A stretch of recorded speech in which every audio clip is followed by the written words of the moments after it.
Selamat datang di Kenjelo. Di video kali ini akan saya menjawab pertanyaan-pertanyaan yang telah masuk di channel saya. Tapi sebelumnya jangan lupa subscribe, like, share, dan komentarnya.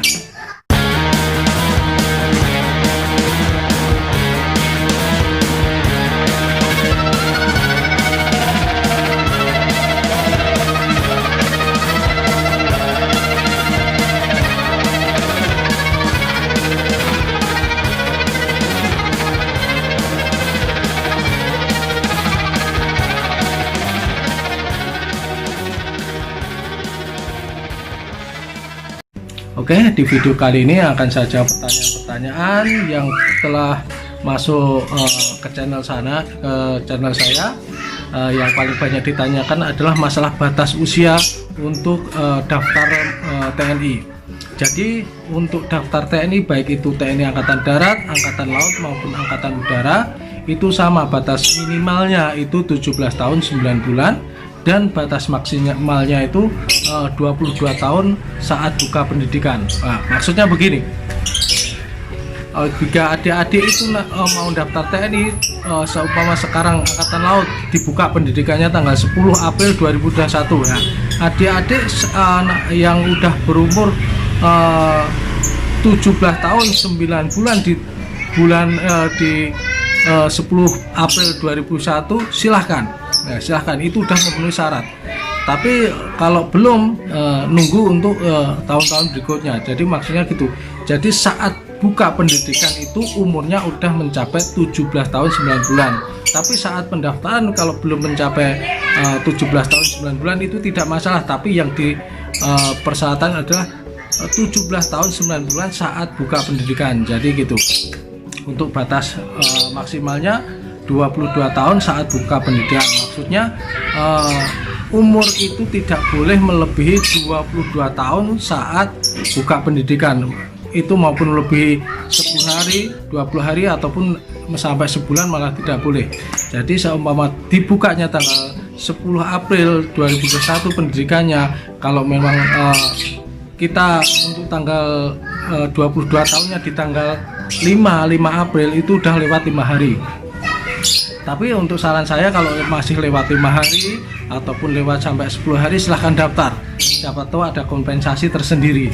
Nah itu. Jadi untuk batas minimal untuk daftar TNI adalah 17 tahun 9 bulan saat buka pendidikan. Dan maksimalnya adalah 22 tahun saat buka pendidikan. Itu maksudnya yang dimaksud dengan 17 tahun 9 bulan untuk minimalnya dan 22 tahun saat buka pendidikan. Itu untuk batasan untuk daftar TNI. Nah, banyak juga yang bertanya di channel saya, apakah benar daftar TNI itu gratis? Nah, silahkan lihat di website resminya TNI, baik itu TNI Angkatan Darat, TNI Angkatan Laut maupun TNI Angkatan Udara. Nah, di situ dijelaskan untuk daftar TNI itu gratis tanpa dipungut biaya. Nah, itu silahkan lihat. Nah, itu sudah saya buktikan sendiri. Saya mendaftar TNI dan masuk tanpa biaya sepeser pun. Jadi memang gratis. Dari pendaftaran, seleksi, maupun pendidikan tidak dipungut biaya sama sekali. Nah, itu silahkan lihat di website resminya TNI. Nah, yang selanjutnya adalah jika pengisian untuk daftar online-nya itu salah. Nah, jika pengisian daftar online salah saat kita daftar TNI, itu saat pengetikan di komputernya saat online-nya itu salah, jangan khawatir, jangan bingung. Jadi biarin, yang penting kita dapat formulirnya itu dicetak. Nah, formulir pendaftaran online dicetak. Nanti saat daftar ulang atau validasi, nah, itu nanti dibenahin di sana. Sampaikan saat pengisian data secara manual, biodata secara manual di saat validasi ataupun daftar ulang itu kita benahin di situ. Nah, jadi silakan, jadi jangan jangan bingung kalau ada kesalahan saat daftar online-nya. Nah, itu untuk kesalahan saat daftar online. Dan banyak juga yang bertanya, pertanyaan selanjutnya adalah masalah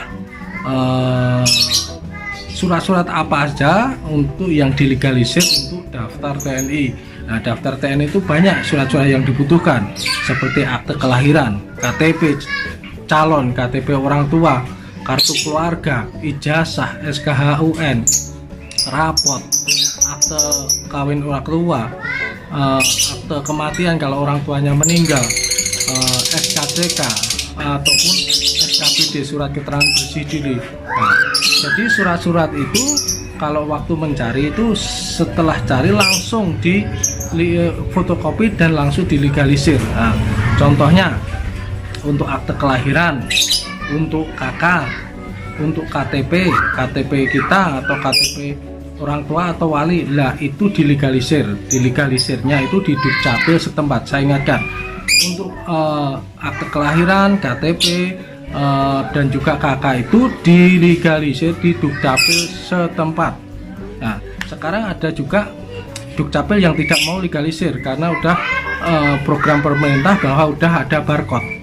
Ya nggak apa-apa, fotokopi aja untuk surat-surat itu, nanti saat validasi terangkan kepada panitia atau panitia perkuatan bahwa untuk peraturan sekarang surat-surat seperti akte, KTP, KK itu tidak dilegalisir karena udah ada barcode-nya. Nah, untuk ijazah terus SKHUN terus rapot itu untuk legalisirnya sendiri di sekolahan, kalau tidak sekolahan di Depdikmas setempat. Saya ulangi lagi, untuk ijazah, SKHUN terus atau rapot itu silahkan dilegalisir di sekolahan atau Depdiknas setempat. Nah, dan untuk akte kematian bagi surat kematian bagi orang tua yang meninggal, nah itu silah mintakan legalisirnya di kelurahan setempat. Nah, dan untuk akte nikah ataupun akte cerai untuk orang tuanya yang sudah cerai, itu untuk legalisirnya ada di KUA, tapi biasanya minta surat keterangan dari kelurahan, dari RT, RW, kelurahan langsung di KUA. Nah, itu untuk akte nikah ataupun akte cerai yang orang tuanya udah cerai. Nah, minta legalisirnya di KUA, bilang kepada yang di KUA untuk daftar TNI legalisir biasanya ditanya buat apa. Nah, untuk SKCK ini kan nyarinya di Polres atau Polsek setempat. Ya. Saat udah cari, ya saya ingatkan lagi, untuk SKCK itu harus keterangan jelas untuk daftar TNI AD, untuk daftar TNI AL, untuk daftar TNI Angkatan Udara. Nah, setelah kita cari dapat itu langsung difotokopi sekaligus langsung dilegalisir di situ, jadi tidak bolak-balik. Nah, itu untuk SKCK. Untuk SKBD ini carinya di Koramil. Nah, Koramil atau Kodim setempat yang dekat, silahkan. Habis itu sama, setelah itu difotokopi dan dilegalisir. Jadi surat-surat itu yang administrasi yang perlu dilegalisir.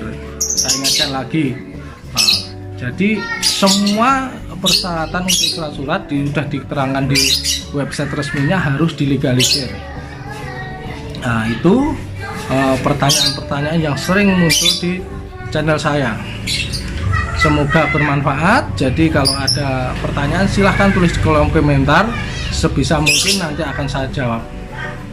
Itu semoga bermanfaat. Semoga yang ingin daftar menjadi TNI untuk tahun ini saya doakan untuk lolos semua.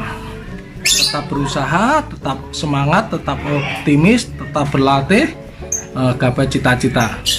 Bravo TNI.